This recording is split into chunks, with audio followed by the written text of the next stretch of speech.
by St. Michael featuring Anya Gold. This is Let's Catch Up with Mike. I am your host, Mike Vatter, and today's guest is Chryl Anderson. Chryl Anderson is a longtime friend of mine. I have known Chryl. Cheryl's like family. I've known Chryl since I was probably 10, maybe younger. Oh, no, actually younger than that. I think I was uh, third grade when I met Chryl, and then so Chryl. Full disclosure, Chryl and I have known each other, like I said, a long, long time. I was best friends with her son Steven through most of elementary school, and then became just like a brother to her son in about fifth or sixth grade, and spent most of my childhood in her house.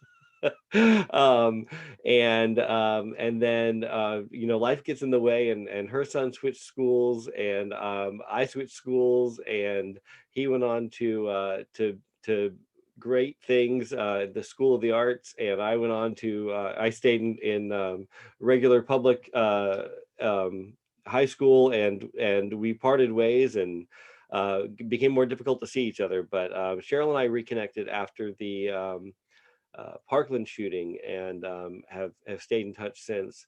But Cheryl is a wonderful woman. She's just like family to me. And as you said, Cheryl, when we were talking off camera, we are like. What did you say? You have a plethora of extra children, and you're like an extra mom to me, right?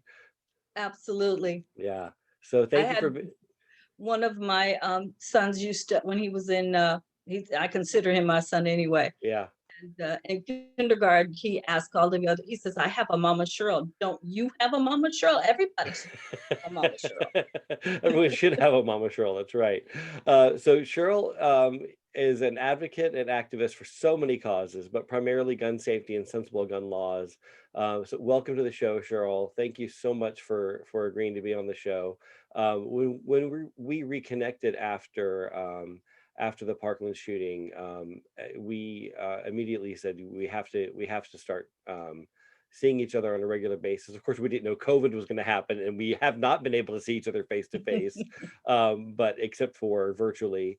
But I've been wanting to have you on the show, and thank you for agreeing to be. So I really appreciate it. Tell me a little bit about your advocacy with gun control. I know you work with Everytown and a couple of other organizations. How did you get involved in that, primarily, and I obviously it's a big cause. Gun control and gun safety is a big cause in my life as well. Having lost some friends to gun violence, but how did you specifically get involved?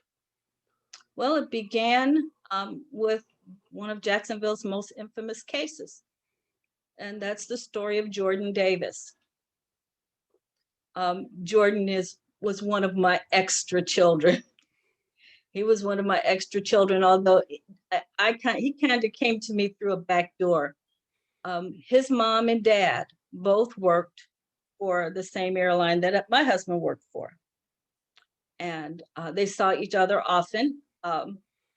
And in fact, I knew that Ron and Lucy, those are Jordan's parents. I knew something was special about Lucy because my husband had been friends with Ron for years.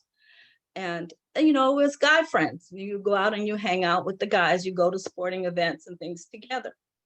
But this time I received a request specifically for me to come with Steve to come to Ron's house.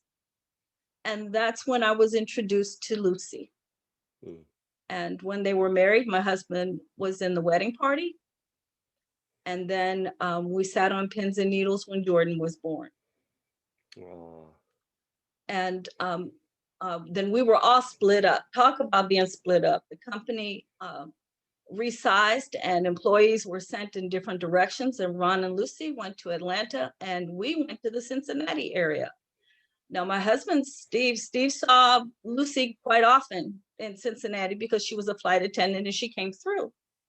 So he went from there to, we were transferred back to Jacksonville, and um, he was once again reconnected directly with Ron, although they'd been in touch through the 2.5 years we were gone.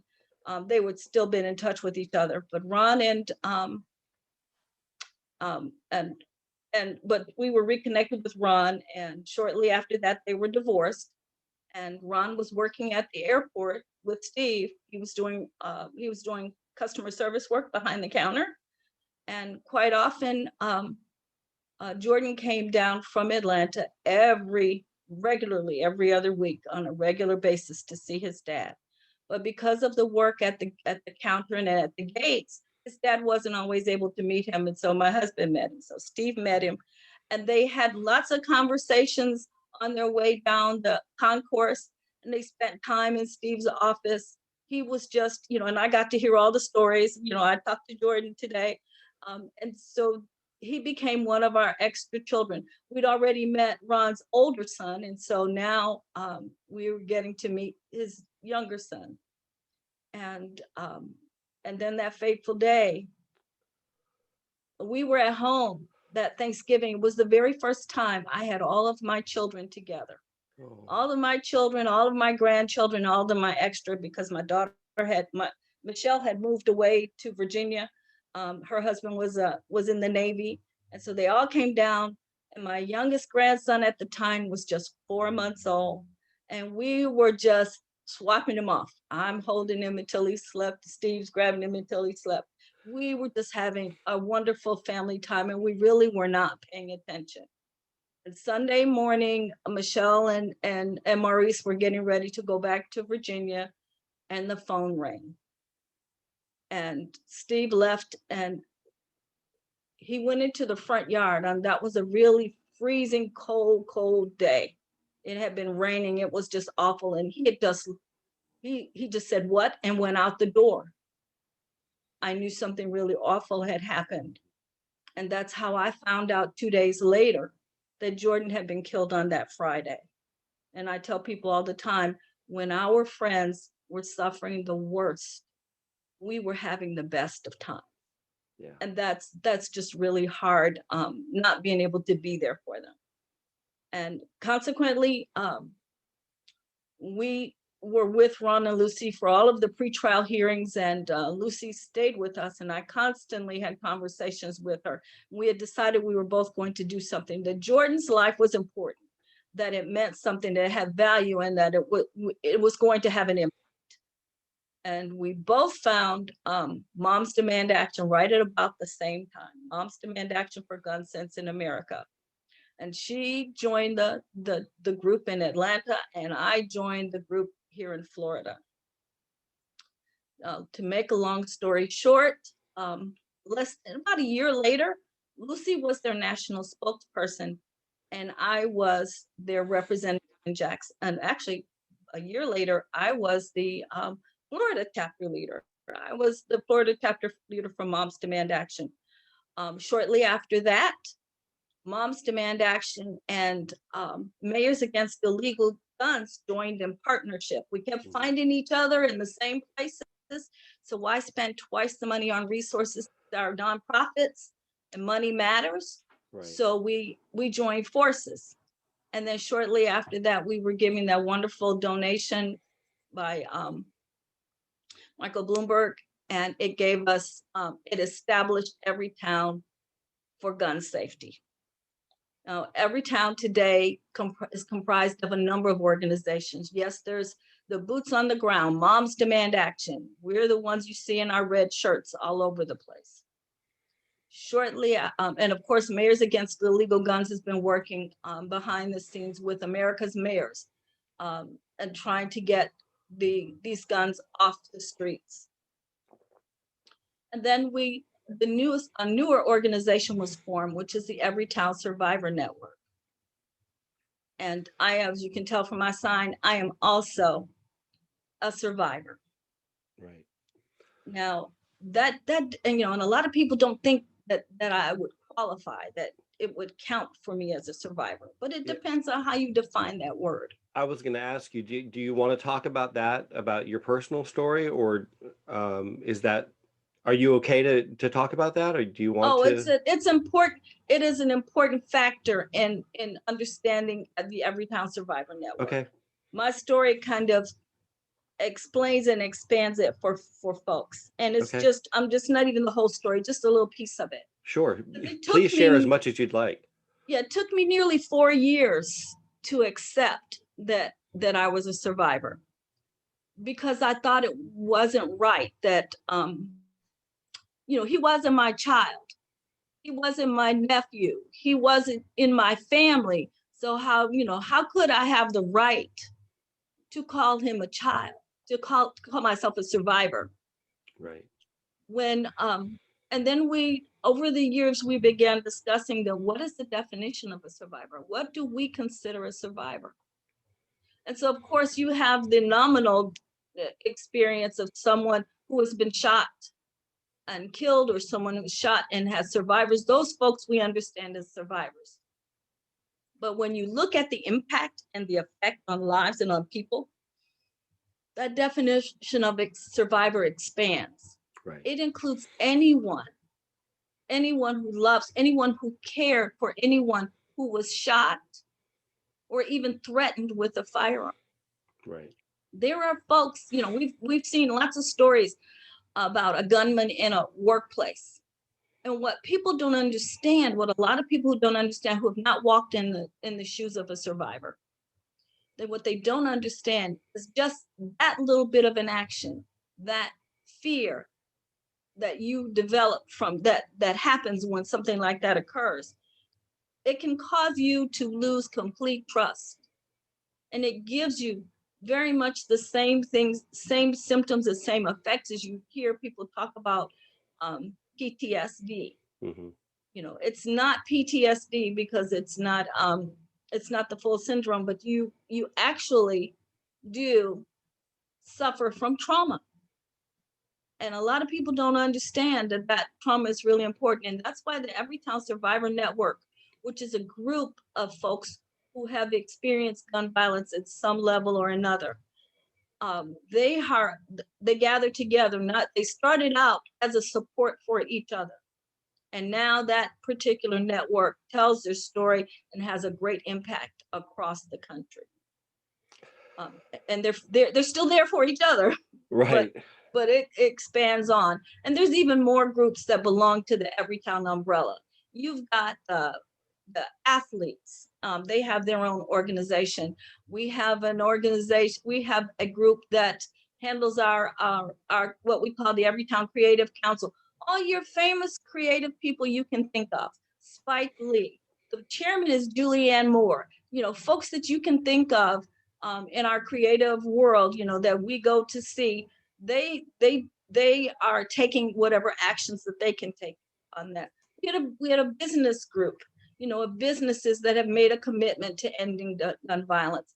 And so they often meet and discuss what they can do. So it's an overall approach. It is everyone in every town.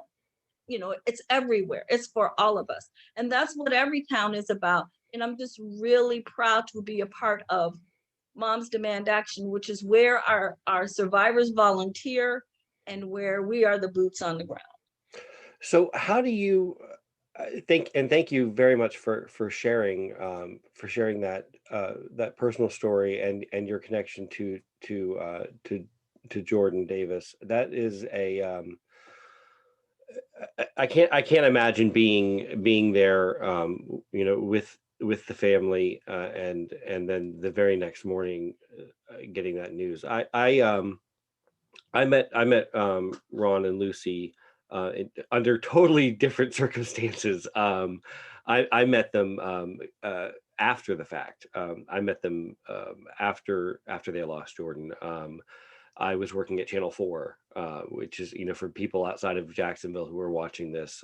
We have viewers in California and Canada and other states who don't know the local news, obviously, but they may have seen the documentary. And I worked with Vic Michelucci, who was featured in the documentary, and I've worked at Channel 4, and I've done work with Bloomberg. But I will say that I met Ron and Lucy after the fact at some of their speeches and some of their fundraisers and some of their events, and just wonderful people, and my heart goes out to them, and they're exactly as they come across in the media. They're exactly as you expect them to be. They're just the nicest, sweetest people, and quick with the handshake and quick with the hug, and just loving, sweet people. Um, but I can't even imagine being so close to them and feeling like you've lost, your own child, part of your own family. So I can't even fathom putting myself in your shoes like that, and in their shoes like that. And I've lost people close to me, to gun violence. But it's different when it's your own child, or someone that you've helped, you know, bring up like you did. So that's just, thank you for sharing that. How do you stay motivated? How do you stay involved in this without getting mentally beaten down in this type of work? I mean, you're a volunteer. You're not you're not you're not getting paid for Actually, this. You're not, I mean, this is not something that you're not mhm, this is not your how do you get up every day and go on shows like this, and go on, I've seen you on the news, I've seen you on, local talk shows, I've seen you on, you were in the documentary. How do you not just say, I can't do this anymore? How do you get up every day and go and do this and make the speeches and go to the rallies? I mean, that picture I had up a second ago of you, getting, you had a broken wrist. You're up there, and just, you're screaming and yelling, and you've got your carpal tunnel brace on, and you're up there at a microphone demanding action, literally, mom's mhm. demanding action. And how do you not just get mentally beaten down? I mean, I did the March on Washington with my mother and my aunt in 2000, the Million Mom March for gun control. And we were not, I'm not dropping names. We were there with Susan Sarandon and Rosie O'Donnell and Hillary Clinton, and we were just feet away from these huge, larger than life, women. And that's motivating. But you do this every day of your existence, since Jordan's death. And how do you not Well, just get it's mentally beaten down? it's one of the little known things about survivors. Yeah, Sometimes we really don't have a choice. right. It's what actually keeps us sane in some cases. And believe it or not, I have tried to step away. I have tried I more than know. once to step away. But in the first couple of years after I started, and when I started thinking, after a couple of years in, and I started thinking about leaving, what made me stay was the fact that every time something else, every single time something else happened, I felt like gun violence was trampling all over the places I had grown up in. It was trampling on all the, spots that met. Dearborn Heights were the last place we lived before my parents bought a house. And here there's an incident of a woman who had a car accident and she was looking for help. And the guy came to the door and shot her instead of giving her help. Well, that reminded me in that very same town, in that very same location of me being in the car with my mother at night, and she had a fender bender, at night. And it just brought all of that back to me on that end. Incidents in Chicago, which is where my husband and I first lived together, where Hmm. Stephen was born. We, the stories that came out of Chicago, it was one place after the other, that happened. And then the other thing that every town and the Survivor Network help with is they have begun a few years ago, some years ago. I've been there 8 years now, so a few years could be um, Right. quite a ways back. But they began self-care.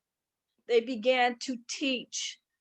First, they taught the survivors self-care, and it's since been expanded out to all of their volunteers to tell you that this work will wait if you need it to wait, to step away if you need to step away, but always to find something in your life that renews you and refreshes you. And and I've had um, besides my godson's child, I've had another grandson since then. So now there are 5 grandsons. Well, if you count baby Chad, there's 6 grandsons and 1 granddaughter. So I've had more children come into my life. And so I have to make time and space for them. I still love to read. I like to crochet. Have to have special time with my husband. All of those things um, get me a chance to get away and get into something that um, is more normal, and not and not that phone call that I get and there's a survivor on the line and they need some help and they're not sure what to do. And I did a lot of work as what we call our survivor membership lead, to help survive folks who were coming in as survivors. And that work I had to let go.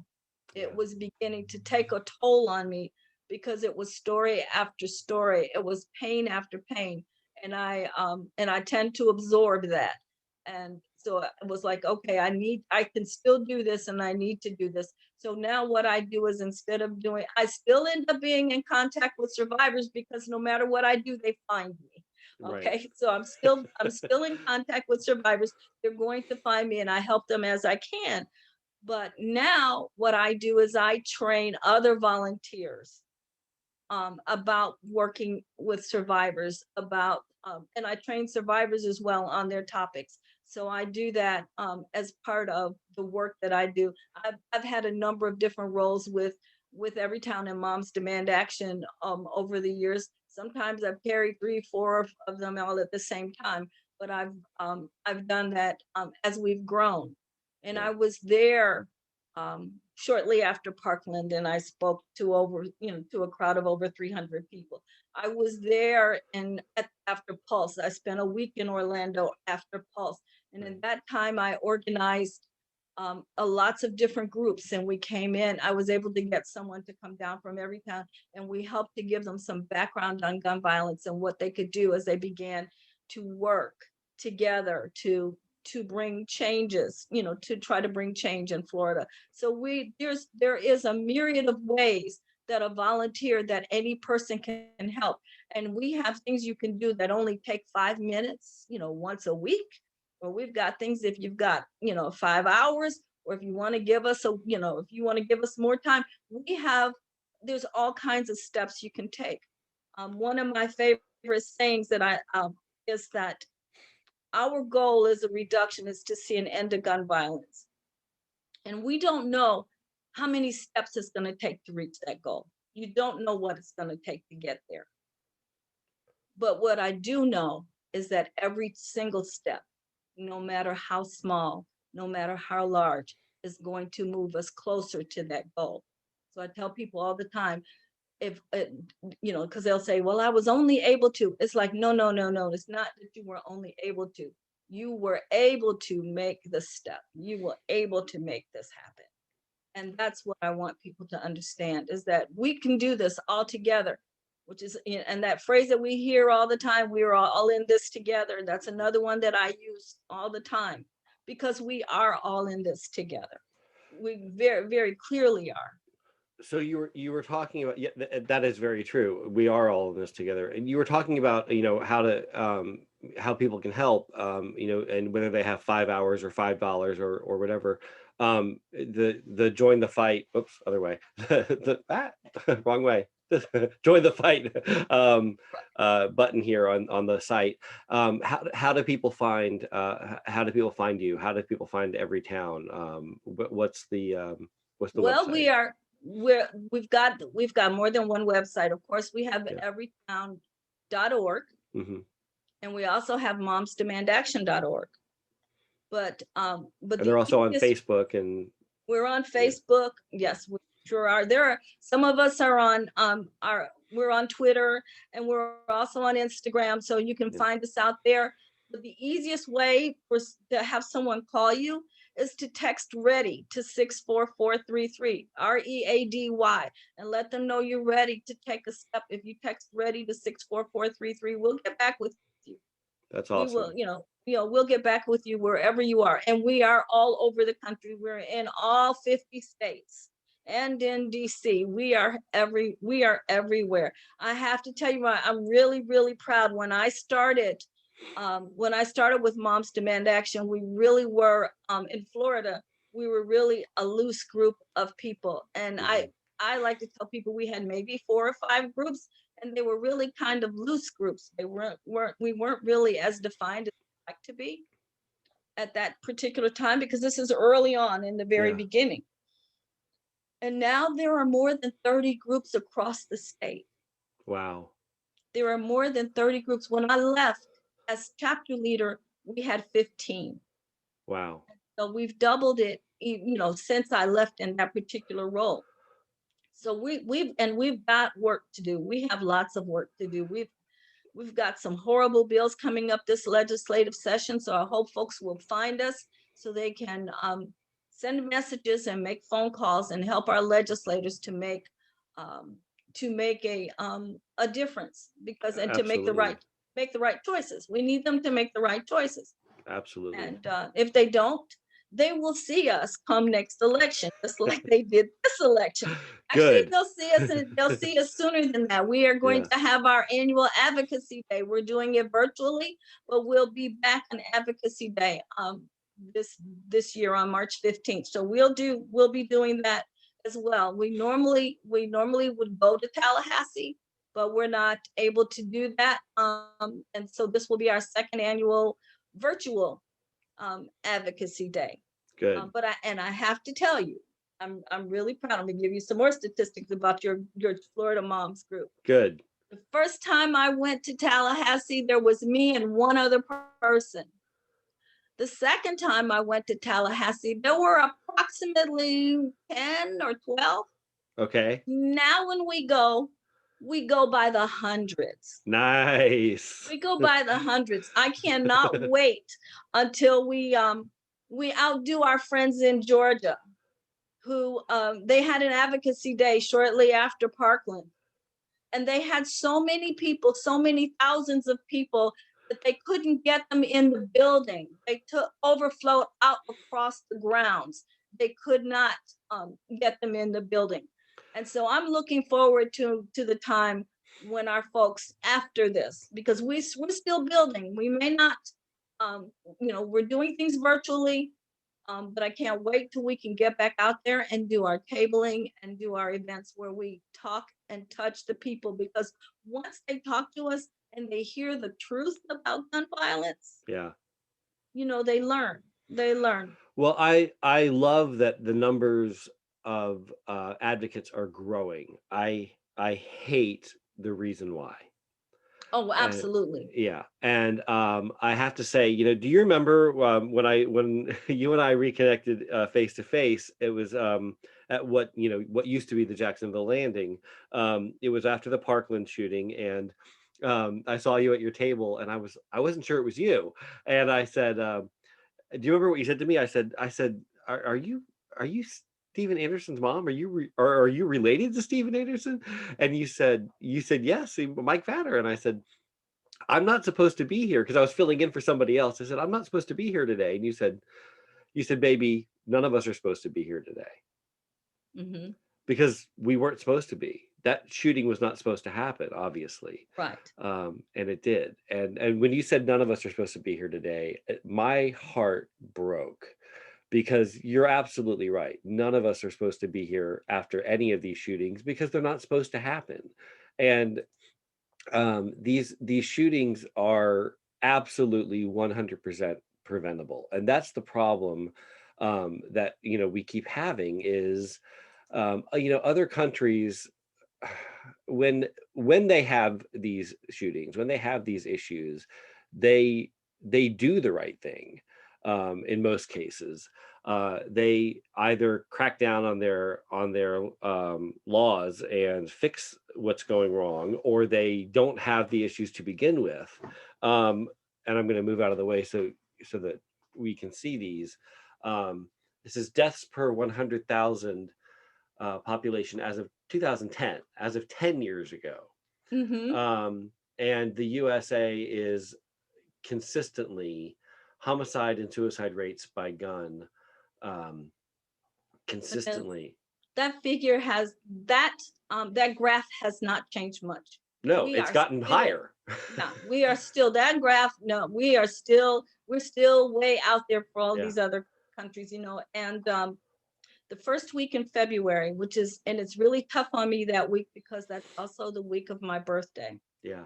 And the very first time they talked to us about Survivor Week, National Gun Violence Survivor Week.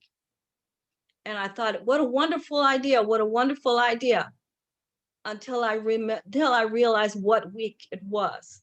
You see, National Gun Violence Survivor Week is the week where gun violence in the United States exceeds the combination of gun violence in all other similar countries. So you take all their numbers and add them up, and we have more gun violence by the first week in February than they have in the entire year. Yeah. In the entire year. We're it's in like, week 6 of the year, and they're it's ridiculous. There's no reason that should be happening. And we're talking about countries: Canada, France, Australia. These are countries that are as considered to be, you know, as developed and as democratic as we are, and they're doing the right thing. The thought is, you expect numbers to be, and I'm not getting into the political side of it, but not that not that I ever shy away from politics, but for the sake of this conversation, you know, people say, well, you know, the death rates are higher in places, you know, in the Middle East. They're not, because these are developed countries. These are countries that we consider to be our democratic and development equals. right, And they we are comparable to us. surpassing, comparable to us in population, comparable to us in politics, policy, economics, and we are surpassing them doubly and triply. And it's insane. I mean, you can combine the numbers in these countries and we're still surpassing them. Like you said, Many it's this. times over, many Yeah. times over, more than Yeah. they are. Yeah. You know, and we have a cousin. Steve has a cousin who's he and her husband. He's from Germany, and they live in Germany. And when he likes to hunt, he has a few guns. He likes to hunt, but what he has to go through to use his gun, Yeah. I'm not saying we want to do that, but he understands that his gun has to be locked Right. in a cabinet. And he understands that his ammunition has to be locked separately, that gun has to be unloaded. Right. And that ammunition has to be locked separately. Yeah. You know, he understands those basic things. One of my biggest heartbreaks is during my year, and it hasn't changed. That's what bothers me so much about this, is that it hasn't changed. Florida has been in the top of states whose children are killing themselves or others. They're getting their hands on it. And we keep talking about, quote, accidental. It is not. We call them unintentional. We do not call them accidental, because they are entirely preventable. They're entirely preventable. And getting a little bit into politics on this. That's okay. Go for it. It is because of state attorneys. Yeah. It's because we have laws on the books, but they won't prosecute. And the governors. You know, they won't prosecute. The family has suffered enough. The family has suffered enough. Well, there was one case where the little boy, they'd given the children colored little rifles, you know, for them to play with, you know, like they were toys, but they hold real bullets. Yeah. And one child shot the other, and the grandparent goes, "Oh, that's God's will." No, it's not God's will, because God gave you something to prevent it with. Right. If it's God's will for you to have the gun and also a gun lock, then use the gun lock. Right. You know, it's like, you know, they're entirely, completely preventable. Yeah. You know, and you know, we have got to understand, you know, and I really believe it is an education, which is why I like to table because I'll take people on with their questions and their answers, because I I've know been you dealing will. with this for so long. Come and tell me what your problem is, and let's have a discussion about it, because Yeah. you need to understand the real facts behind this. I am not about taking somebody's gun away. If Right. you store it properly, if you're doing the things that are proper that you should be doing with that, if you're being responsible, have at it. It's Yeah. like anything else, it's like anything else you have. Right. But it's even like a car. I mean, I was just about to say that. Yeah, they don't just give you a car and a license when you turn yeah, you when don't you turn just 15. They don't just say, "Here's your car." You know. yeah, you just they don't do that. You can Right. you have to know some more about it. Right. And so so this is what we need people to understand, that there is a level of responsibility that goes with that. And if you're not able to meet that level of responsibility, don't get it. Right. It's So as simple as that. the top of this one got cut off, so I'll share it in the comment section.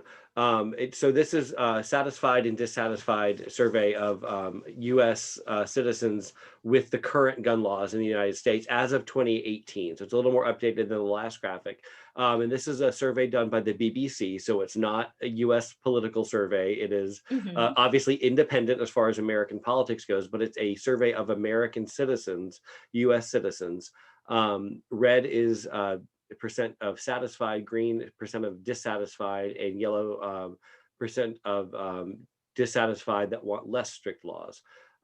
So you can see, obviously, it's pretty decisive that most Americans are dissatisfied, and then a little more dissatisfied wanting stricter gun laws, but overall dissatisfied with our current gun laws. And then Exactly. just a little bit are dissatisfied and want less strict gun laws. But I'll share that graphic in the comment section so people can look at it themselves. So But people are dissatisfied with our current gun laws. Whoops, I just kicked my desk. And they want reform. How they want it is still unclear, but I think that's because we haven't had anybody who's willing to write the reform in a concise way because we get well, actually, I know actually it's a disconnect between the American public, between the American citizens and their legislators. yes. It is as simple as that. Is a disconnect between the two, because one of the major tools, one of the easiest tools that will have the greatest impact almost immediately, is a background check. Yeah. Is having a background check every time a gun changes hands. Yep. It's very simple. Yeah, I agree And with that. it can be done very easily. Well, guess what? The majority of the Americans also agree. And Yeah. they've been in that agreement since I started this. They've been in agreement from the very beginning of the work that I have been doing. The Yeah. problem we have, first of all, the problem we had was the National Rifle Association and the power that they wielded at that particular time. Mm-hmm. And that was the biggest issue that we had with that. And now we are a non-partisan group. Moms Demand Action. We have folks from every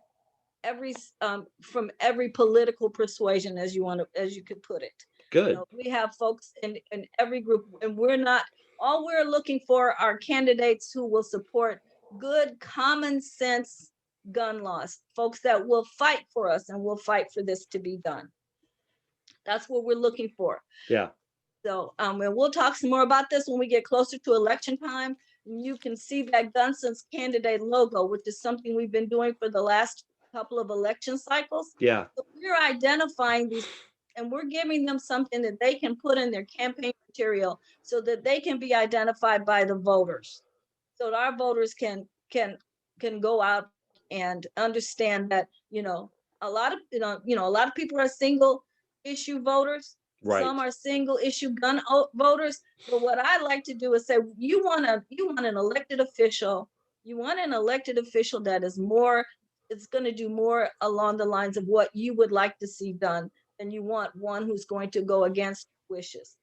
And here's one way to know that they're going to stand for you when it comes to guns. And that's So what you need to know. So when a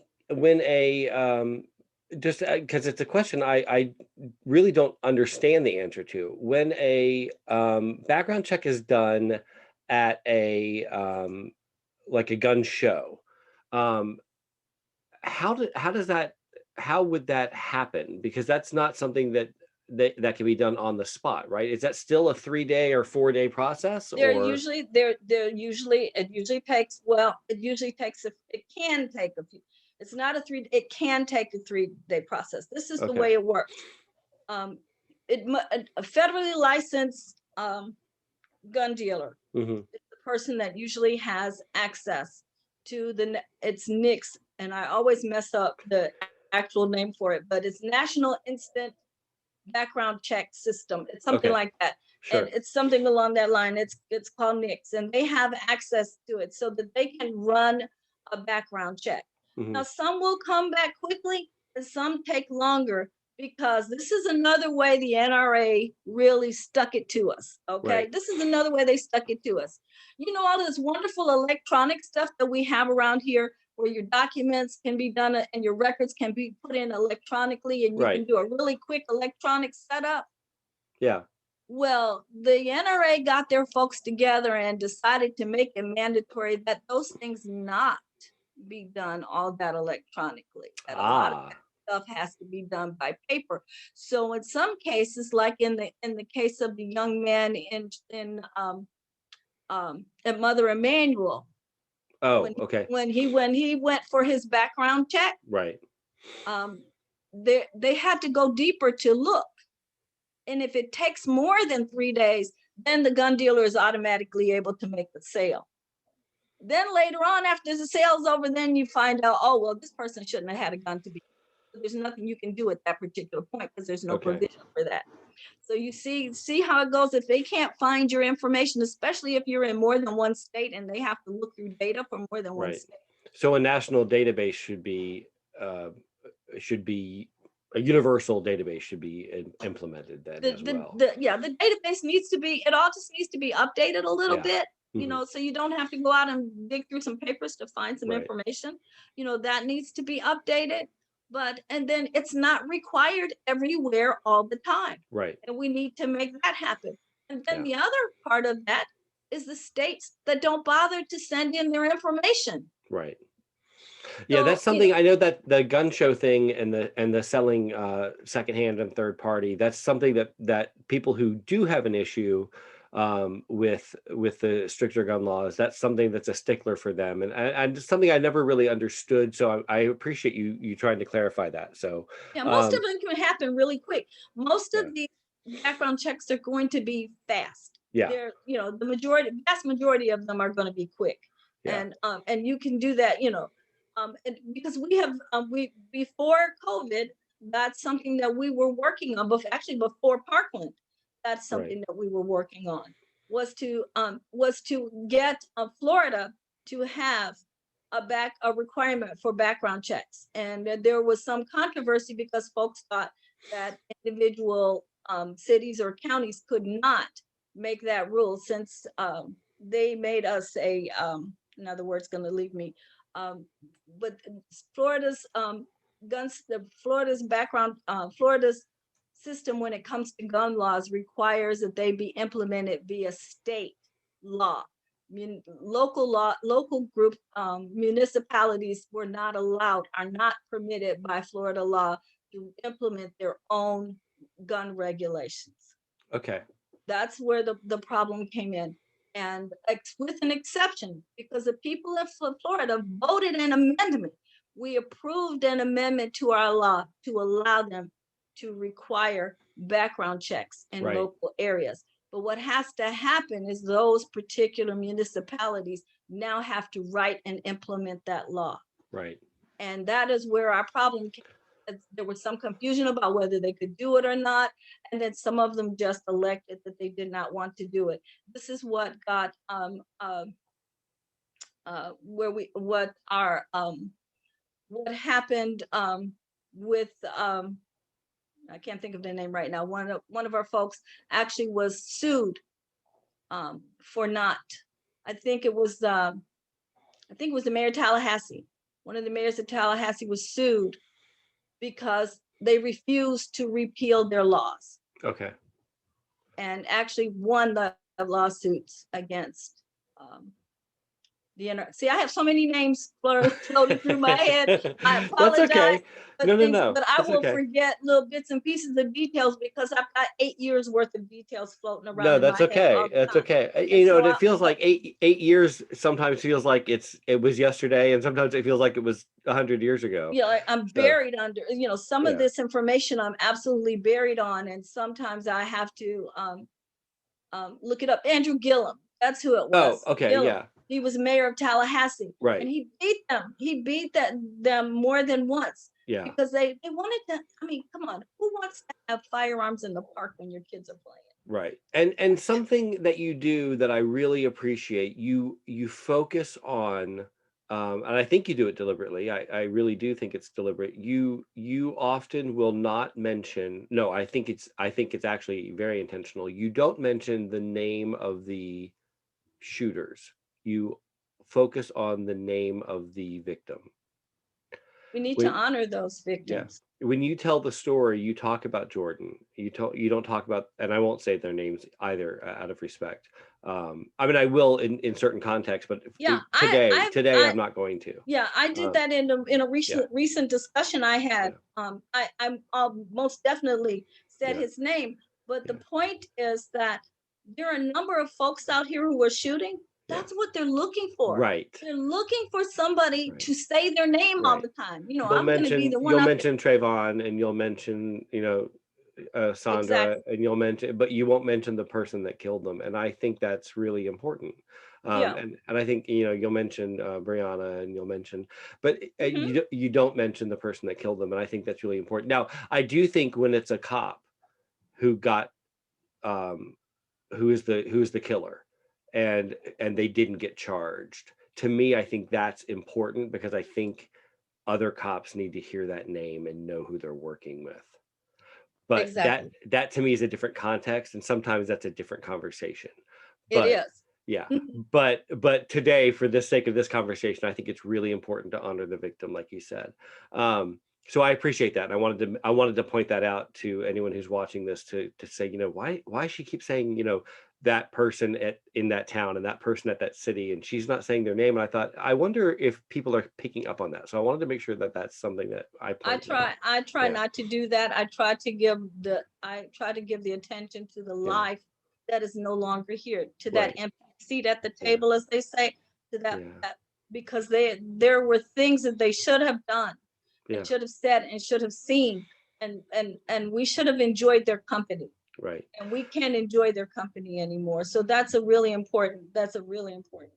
Speaking of Trayvon, you have recently been advocating against, or for the removal of the stand your ground law, and that to me is really important.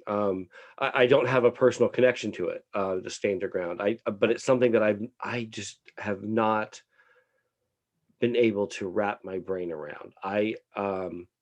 Well, I will say this, before to clarify, kind of, I realized I cut myself off, and if I don't if I don't okay. finish that sentence, that's going to sound odd. Um, the stand your ground law has never affected me personally, but we had a situation, a personal situation to me, where somebody was living with us who was, I will say, running away from a dangerous domestic situation, and they were under duress. They were fleeing from someone, and we were afraid that person would come after them. Um, and so we did look into it. We looked into what could we do to defend our home if that person came after them. But that never crossed my mind as, even bringing a gun into the home, because I wouldn't do that, because I was raised with guns. My dad was in law enforcement. My dad, he was in law enforcement. And he right now, his viewpoint, if you asked him today, his viewpoint would be get rid of all the guns. Just get rid of every gun, get rid of them all, because there's no good that can come from having a gun in the home. Now, I think it's a little more nuanced than that, but that would be his blanket knee-jerk answer. Mhm. That would be his just flat out get rid of all guns. Now, like I said, I think he'd be okay with hunting. I think he'd be okay with certain circumstances, but that would be his knee-jerk blanket reaction. But I know how to handle a gun. I know how to use one, but I still wouldn't have one in my house. So I really think stand your ground should be repealed. I think it should be gone. Don't think that law should exist. But I also know that had something happened and I was protecting my house, I would have wanted something on my side. So I'm not torn on it at all. Yeah. I want Well, stand your ground let gone. me make you feel a little better. Yeah, It's already there. yeah, It's I know. already there. Yeah, Okay? It's already there. Your self-defense laws are there. They have been there forever. Our the the the groundwork for self-defense and for stand your ground is something known as the Castle Doctrine. right, The Castle Doctrine started in this country in the 1600s. We have always had the ability for self-defense. right, But now, what our self-defense laws said though was that,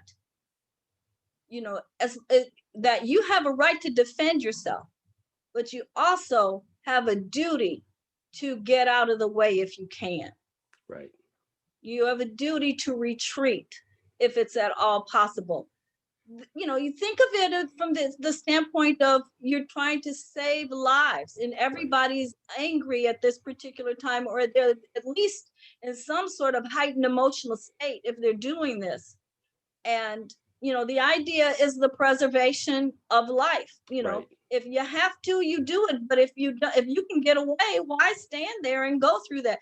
Because there's a trauma to you as well as right, whatever damage is done to the other person. This is not what they call zero sum. You win and I lose.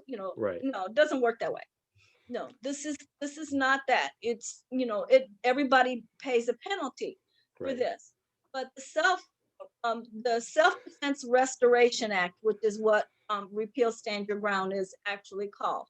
The self-defense reinstates that duty to retreat and remove stand your ground, because there's a lot of things people don't realize about stand your ground, and I learned some of them the hard way when I got to get a clue about the size of the jury instructions when Jordan's jury was there. It was more than 40 pages long, because they had to make choices related to stand your ground, because stand your ground is included in every self-defense claim.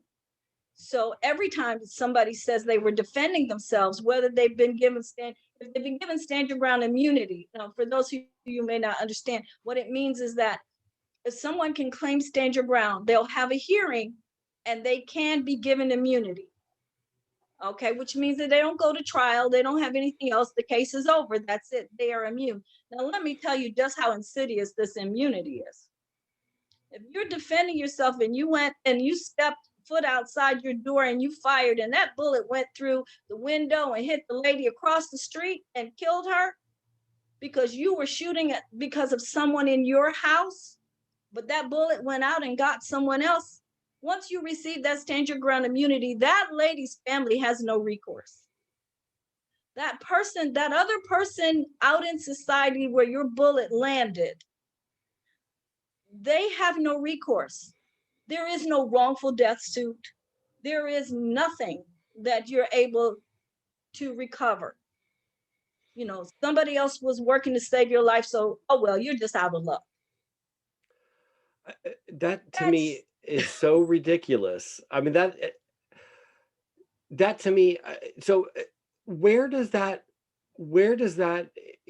It goes to me, the old, the right to swing my fist ends where your nose begins, that old quote. So celebratory gunfire, discharging a firearm in a residential area. Those are all laws that have been on the books for a century. So where does one law overlap and the other law end? I mean, so stand your ground, if it can be claimed for anything, what purpose does it serve? Oh, let's make this, let's complicate this a little bit more. Let's complicate this a little bit more. No, you say I'm the state attorney and I want to prosecute this defendant and he's claiming stand your ground. I have to prove twice that he was not standing his ground. Okay. So I have to prove it 2 times that he was not standing. I have to prove that he was not standing his ground. Okay. So he doesn't have to prove that he was standing his ground. He doesn't have to prove anything. He doesn't, he just has to say I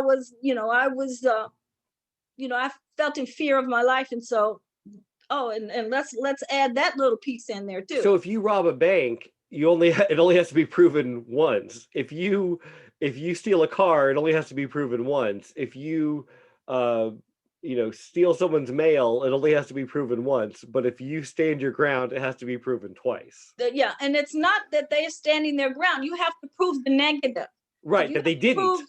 That they were not standing your ground. But what they did was not standing your ground. Okay, you have to prove that they were not standing your ground. Okay, that.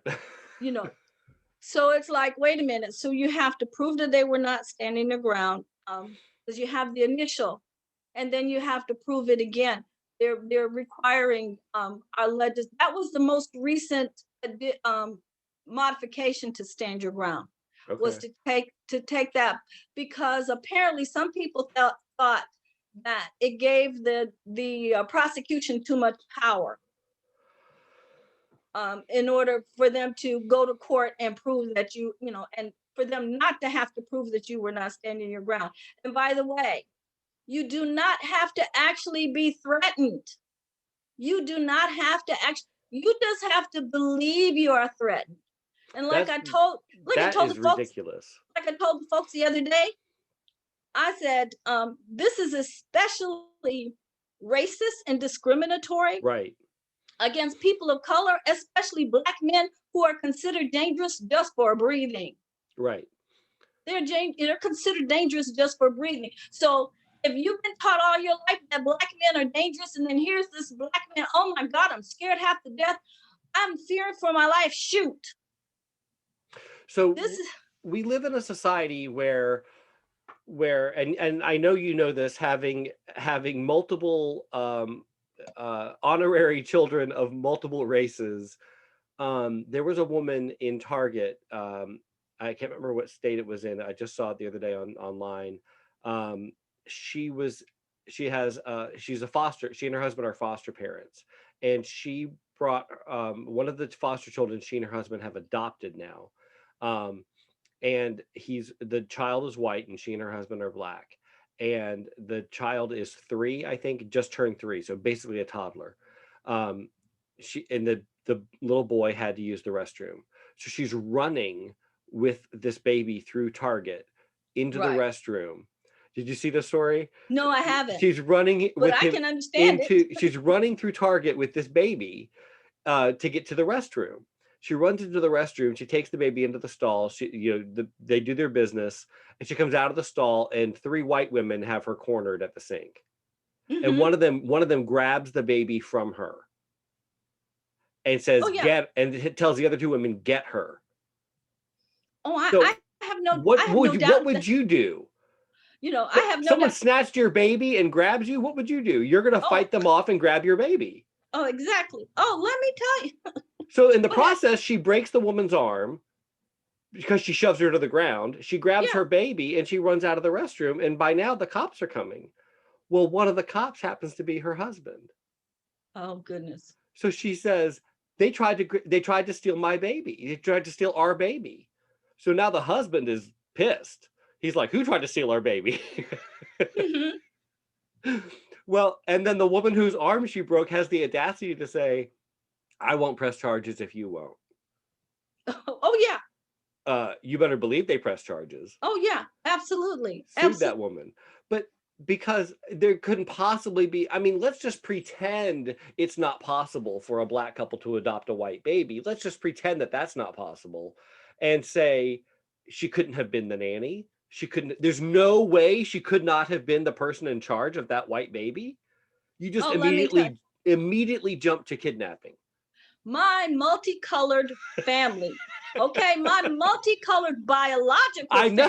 I know. Okay, my multicolored. You know how dark Stephen is, and you know my middle child was born with blonde hair and hazel eyes. I know.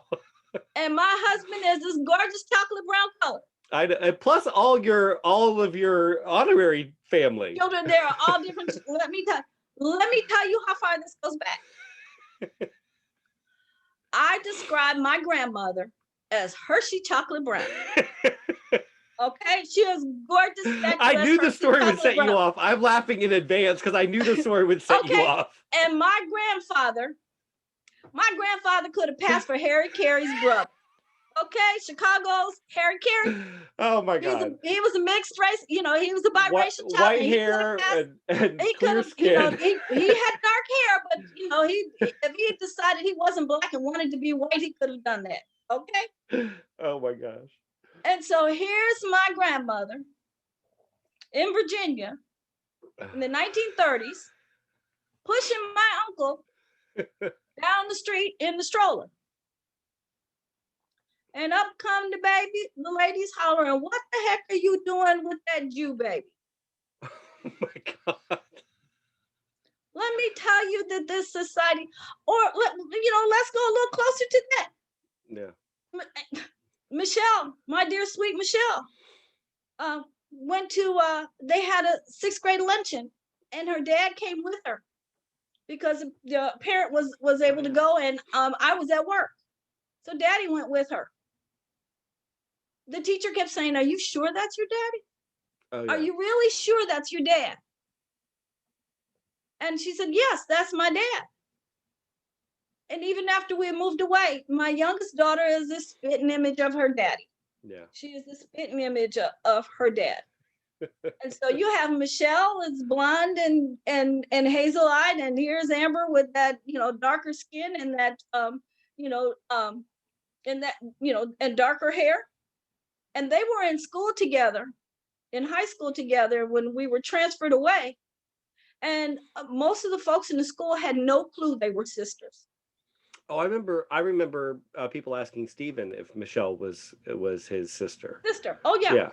They've been asked. They were from the very little. I will never forget the day. I got the biggest kick out of it. We were in the grocery store and they were both in the cart, and I'm pushing the two of them in the cart. And this man walks up and he's having a nice little chat with them while I'm standing there. And he says, "And your friend?" And Stephen pipes up, "That's not my friend. That's my sister." And the man just went, "Oh." And so they just, and all kinds of assumptions and things come along. People make, and this is what, and we actually teach our leaders, and in some cases we've been able to teach our members about implicit bias, right? About those biases that are built within us. That we have inherited them through our living experience, through our life, through our families, and through what society has told us. But you see, what stand your ground, those implicit biases get people killed. Right. Yeah. They get people killed. And this is what, and just think of this one statistic, that in the case of stand your ground, if the victim is white and the shooter is Black, he's 5 times more likely to be found guilty. Right. 5 times more likely for that Black defendant to be found guilty than in the case of a white person who shoots someone who's Black. Right. And so our racism, our hidden, racism, the racism we won't acknowledge, the biases, the prejudices that we carry around, they have found their way into our laws. and we are risking, wonderful, wonderful lives. And I keep telling people, how many, scientists with the cure to cancer, how many other wonderful things have we lost? Yeah.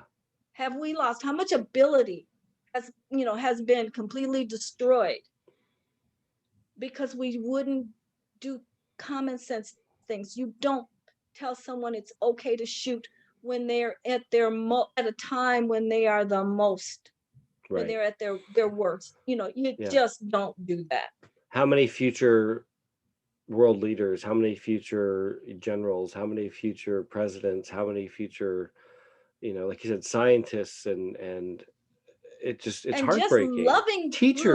moms and dads, Yeah. just loving moms and dads. How many You know, future teachers, and yeah, and moms and dads, and yeah, you know, absolutely.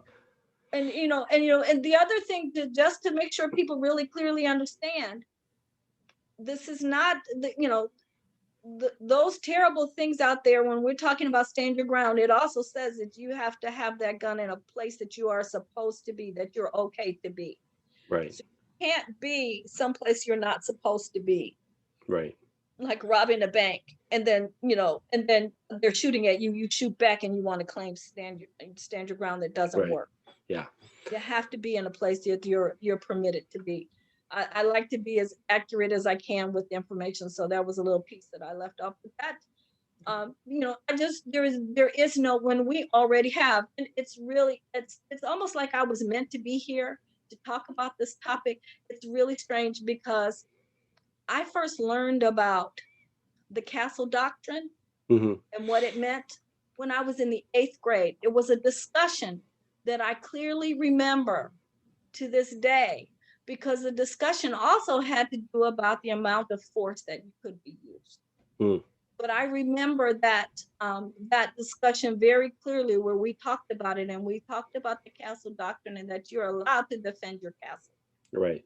You are permitted to defend your castle, but you got but people.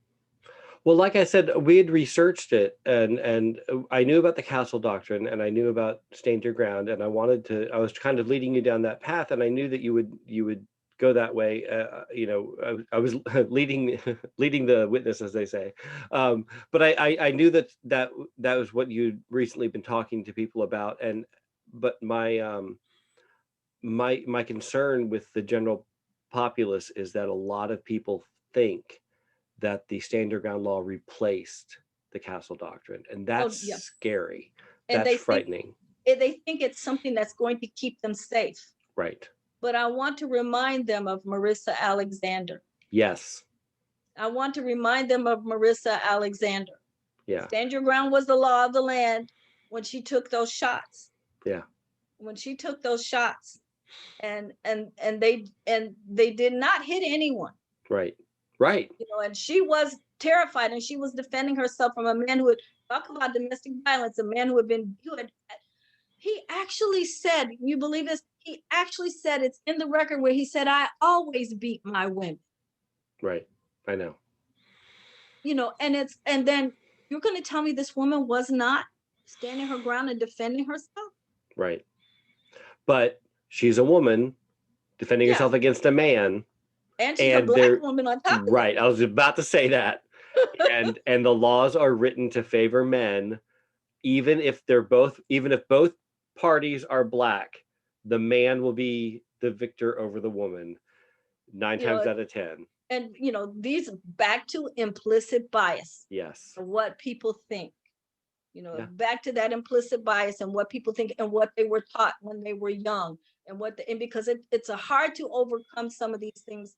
If you don't do it when you're a young adult, it's even harder once you get to be older. Yeah. And so we have to teach our children, and we have to teach our children, and we have to get them to understand how to think for themselves. Right. How to do that. One of my favorite things I have to tell people all the time is do your own research. Right.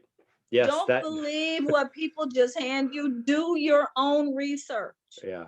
Do your own. Look, and I've had our own city council people tell me that they don't want to hear what Everytown has to say, because that's a northern company. what someone in the North has to say. So Wow. are we still fighting the Civil War? We are still fighting. Actually, We are still fighting the Civil War. They are still trying, the South is still trying to rise again. as we learned on January 6th. Oh, I know. The South is still trying to rise again. And it's not just the South, it's just a South mentality, but yeah. And oh, I know, because I lived as a young girl, I lived in Michigan. Yeah. Okay. Well, the majority, Detroit. not all of my lifetime, but the majority of my lifetime is in Michigan. Yeah. And you're not going to tell me that I know very well when I was a young girl, Black folks did not go into Dearborn. Mm-hmm. That was Henry Ford's Dearborn.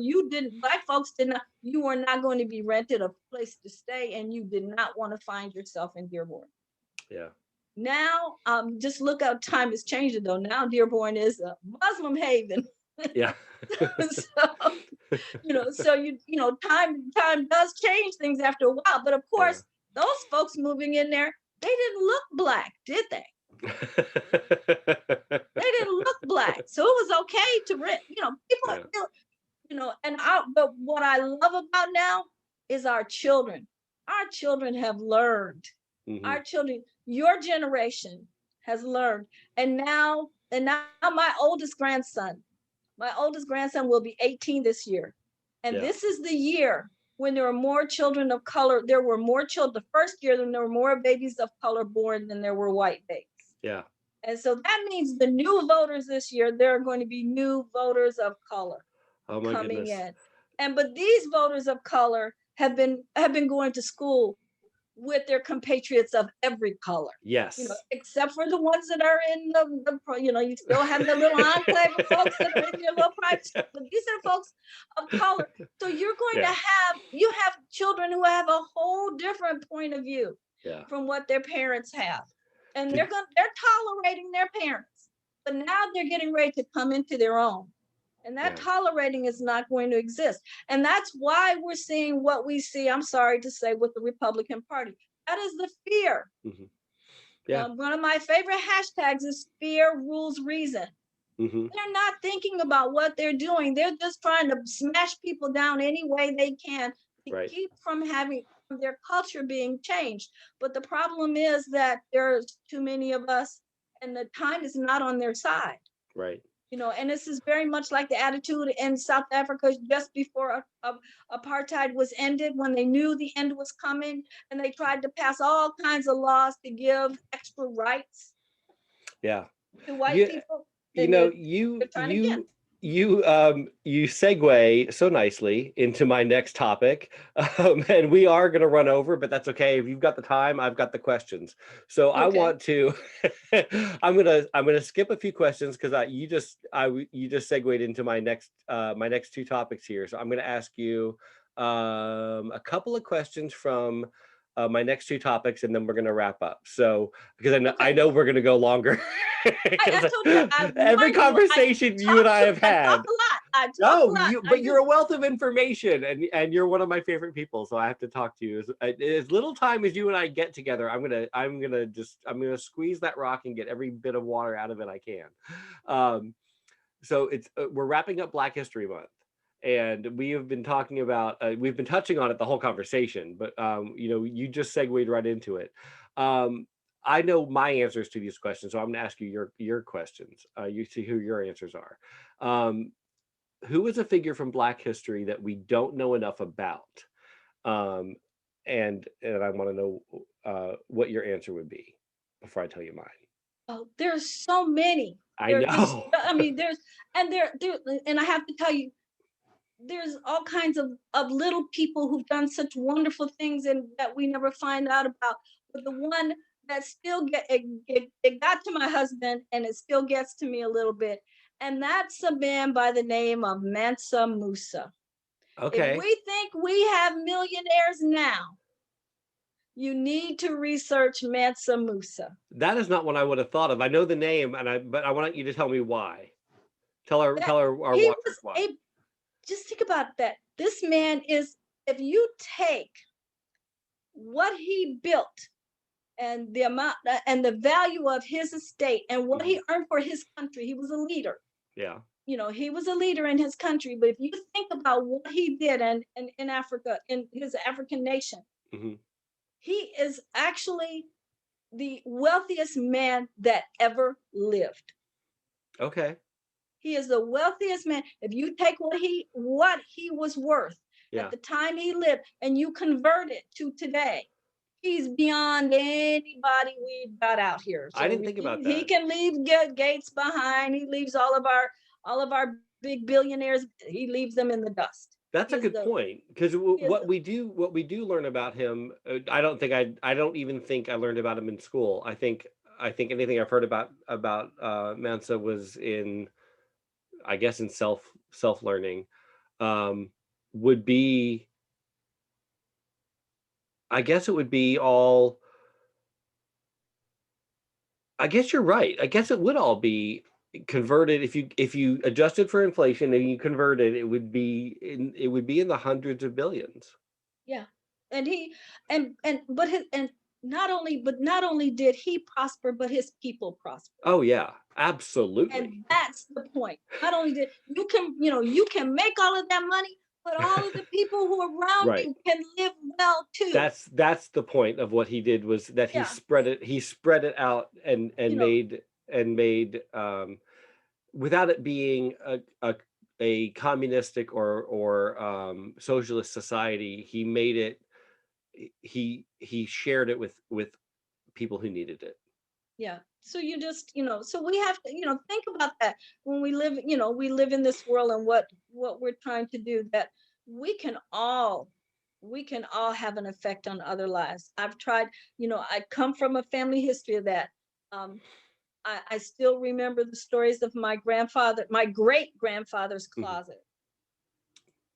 My great grandfather's closet. And if you think about that, because he had stories from his childhood of the slave catchers. Yeah.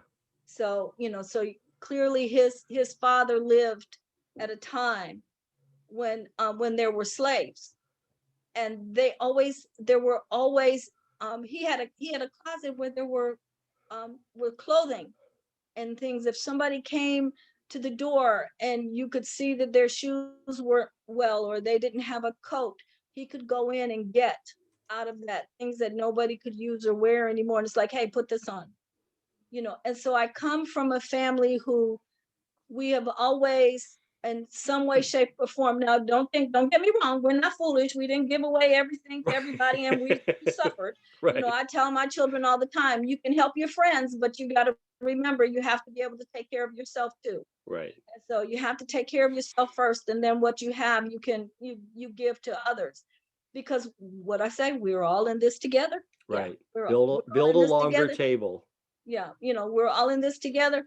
And so, one of these days I'll tell you about what we can talk, and I will give you my formula that I use to explain to people the impact of gun violence. And once people, and anybody can do this, and once they do it, it's like, oh my gosh. Yeah, just think about it that way. But we're gonna save that for another time. I But have yeah, to have you that's on my again. person that's one of the that keeps coming back. That's the one person that keeps coming back to me. It's not the only person. Yeah. Because we've got inventors and others, and so No, I we've agree. got all kinds of There's too many, there's because just we too don't learn many enough. places. Well, I mean, Black history is history. Oh, true. And then so so we don't learn enough about people from Black history, because history is written by the victors, and the victors are not Black in traditional history, which is unfortunate. And then we don't learn about the historic Black figures. But to me, the answer would be James Baldwin, because I didn't know anything about James Baldwin until the Ah, documentary "I Am Not Your Negro" came out. okay. And I was fascinated by that documentary, which is just a couple of years old. And I started watching it, and I was like, how did I not know about this eloquent, beautiful, gay, beautiful? He wrote in such a and spoke in such an eloquent tongue that is, I mean, the words he used, the fluent French, beautiful English. he wrote in a way that, I mean, like Langston Hughes, Maya Angelou, Emily Dickinson. I mean, the greatest poets of our time, and I've never Hmm. heard of this man. Oh, He wrote screenplays, he wrote oh, music, and I'm like, why have I never heard of him? oh Because yeah, he, not only because he was black, but because he was gay. yay. Hmm. And in a Yeah, time that it was hard enough to be a black man who was a screenwriter and a poet and a novelist, but hmm. because he was gay. And I'm like, it took a documentary 30 years after he died Oh, for let me me to tell you, hear anything and about the man. So, and people just fall apart when you make them look up the Harlem Renaissance. yes. Oh my Then they gosh. just and The then whole, they really fall apart. Zora Neale Hurston has a yeah. festival every year, and that Yeah. should be a field trip. Yes. That should be a field trip. That should be a field trip every year. That should Yeah. be a field trip, Yeah. for that. But that happens all the time. And speaking of authors, the one that I have been a science fiction and fantasy fan forever. Yeah. You're and I escaped into books. That's what I did as a Yeah. kid. I Right. escaped into books. I'm always in the middle of like 4 books. Yeah, and so I've got, there was that's what I did as a child. And it wasn't until I was an adult that I found Octavia Butler. Oh my gosh. I love Octavia Butler. Yeah. It wasn't until I was an adult that I found and I started reading her books, and it's like, oh my gosh, Yeah. there's so many pearls of wisdom in there. Mhm. There's so much else that's in there. But what I also got out of it was the love. There Yeah. is love in those books. There's a There's love for everything and everyone in those books, which makes you think of Gene Roddenberry and Star Trek and yes. how they tried to, how they were bring. So people have to understand those kinds of things. They bring the Yep. love and they bring that care. And There's a book about science fiction. It's a book. It's a collection. I've got to find it. My husband has it in his office because he's a sci-fi fan too. There's a collection of quotes. It's just a collection of quotes from the sci-fi genre about humanity and love and how like I don't even know. I couldn't even tell you the name of it. I'll have to find it and I'll mention it in the comments. Um, but it's like quotes from the sci-fi world or something like that. mhm. It's probably a better title than that. But it's got quotes from Octavia. It's got quotes from Gene Roddenberry. It's got quotes from actors you've heard of, Leonard Nimoy and real life scientists and Neil deGrasse Tyson. But it's all quotes about how like little like quotes you can put in greeting cards or quotes you can put on social media about how humanity will be better in the future, or love, or things like that, that quotes that you've heard from sci-fi TV shows, or quotes you've heard from scientists, and it's just like a daily affirmation kind of things. It's a Mhm. great book, but there's so many from Octavia in there. There's so many from Gene Roddenberry, and you look at that and you go, these people were ahead of their time. I mean, so far ahead of their time. Okay. Well, Yeah. she actually got the what they call it, the Genius Award, Yeah. The Arthur and his yeah, the foundation, and they give a fellow the award, Arthur, MacArthur Fellow Award. That's what it is. yeah, MacArthur And Fellow Award. Yep, yep, yep, yep. award then, and she actually won it. She was the first person in science fiction to win that. And one of the few women. Hmm. Yeah. Yeah. Just think, but those awards are given because of their forward thinking, because of their outstanding and unique, um, because of that ability of them to see forward, to see into the future, to give us Yeah.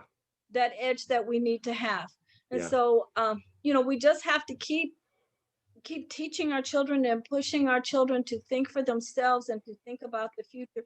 And there was a time, quite honestly, there was a time when I was very negative about the future. I I was really worried, and I didn't think that things were going so well. We had a lot of things happening. It probably was around 2000 or so, I think, when I was thinking that, or no, Mhm. not 2000, was before that. But I really had, it was about 10 years before that. But I just had a really bad feeling Mm. about the way this country was going. But it wasn't until my children reached high school, and I had I had all these young people around my house, and I'm listening to them in their conversations with each other. And of course, they're every color in the rainbow. You name it, there's a mixture of some of everybody in there. And when I listened to them and realized they all cared about each other, Yeah. and they cared about this world, and they cared about what was going on, and I realized that we will be okay. Yeah. And then to see the young people in Parkland, and to see some of the other groups where they stand up. We've got all kinds of organizations of young people that are standing up. Yeah. um, they joined March for Our Lives. We have a Students Demand Action with moms. With every town there is Students Demand Action. And Yeah. so we have a lot of people. Yeah, I know, and I have friends who uh, went to Parkland, friends my age who went to Parkland who now have children at Parkland, and um, unfortunately they lost friends. Their children lost friends at Parkland in the shooting, and it's heartbreaking, and to see them suffer, like you said, they're survivors because they lost people. It's heartbreaking. It really is. And I know the world will get better. And I know it's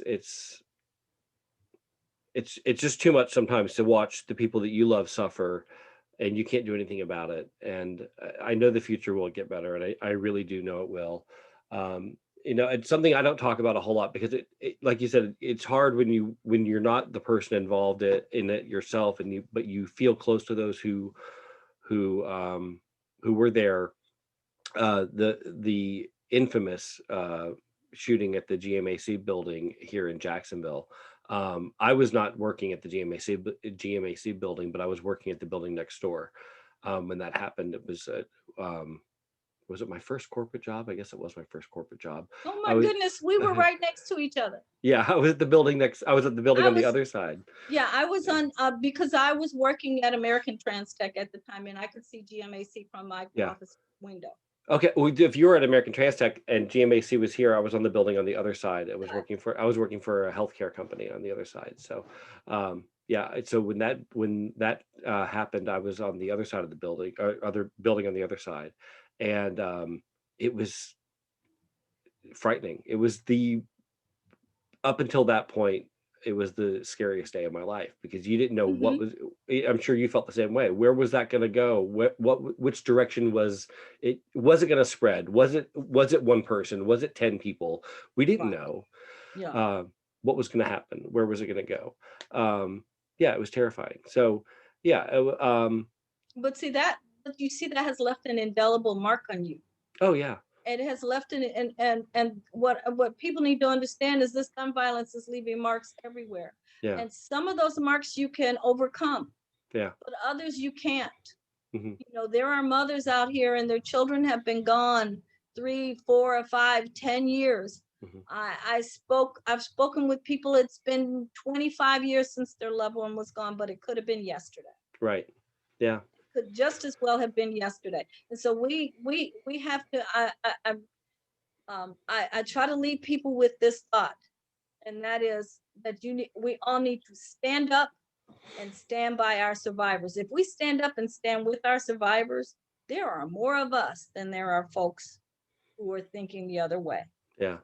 That's true. That is true.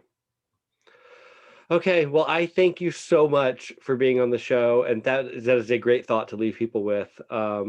I have to have you on again because we had to skip a bunch of stuff because we did run over, but I knew we were going to. I told you that. I texted you and said, "Here's my list of." I said, "Here's my list of questions," but Oh, I know I we're know. not I going to saw get to them all of and I them. knew.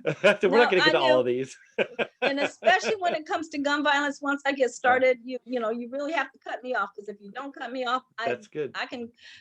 It's such a broad and huge topic. It's always better to have more information than not enough, especially on something so important. So, I love you. Please give my love to everyone in your family, and just, I cannot wait for this pandemic to be over I so that know. we can get caught up in person again Yeah, I because miss hugs. I I miss miss hugs hugging too. people.